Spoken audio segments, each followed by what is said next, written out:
Hello everyone, it's Fred again from Notes of a Nomad, video number 291. Today I want to talk about different vacations.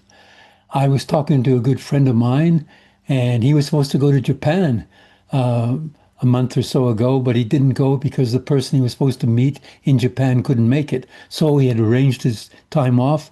He stayed here in the Victoria area, and he had a vacation. He went to the beaches, went to the wonderful area right along the ocean here in Victoria, and spent his week relaxing. And there are some pluses for that. I mean, obviously, it's nice to go to Japan, or as I went to England last month as well, meeting some friends. However, it's not always necessary if you just want to take a break. You don't have to go anywhere. It's what we call a staycation.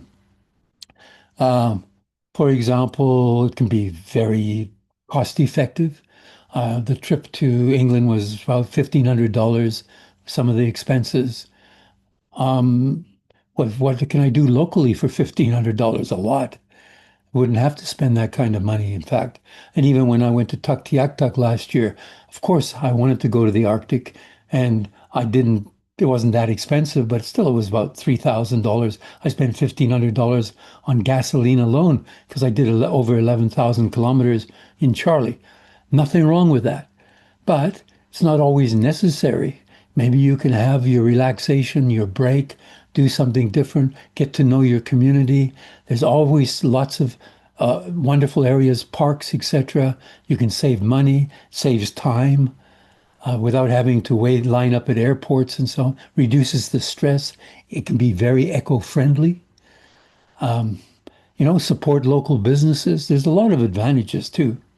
So discover new places close to home. And just plan it. Say, hey, I've got to take a break. Where do I want to go? Why don't I, pitch a tent in the backyard, so to speak? So there's a lot of things we can do on vacation. So, uh, I mean, what is a vacation anyway? It is, um, it's where we want to relieve stress and boredom, gives us a change of scenery, provides us with adventure, and helps bring us closer to the people in our lives. So, doesn't mean we have to go away.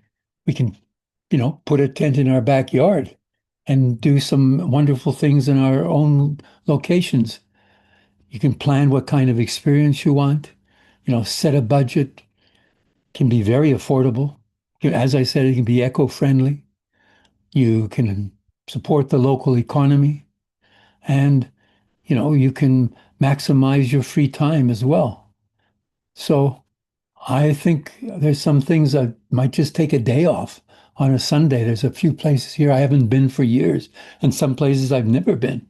I mean, here I'm on, the southern tip here in Victoria, on the southern tip of Vancouver Island. I just go to mile zero of the Trans-Canada Highway, Beacon Hill Park. Haven't been there for years. And there's a lovely little a roadside restaurant there. Great ice cream, my favorite. So those sort of things. Haven't done that for a long time. Why not? Just take a day off. Just so that's something you might want to consider as well. Don't just want a break, relax, change the scenery, do something locally, have a staycation. It could be a wonderful break. Get out of your own routine. Switch off all that social media stuff. So with that, I say adios, au revoir, wishing you, your family and friends lots of love and laughter, and hopefully you have a great staycation from time to time. Bye for now. Until next time, from Fred and Notes of a Nomad.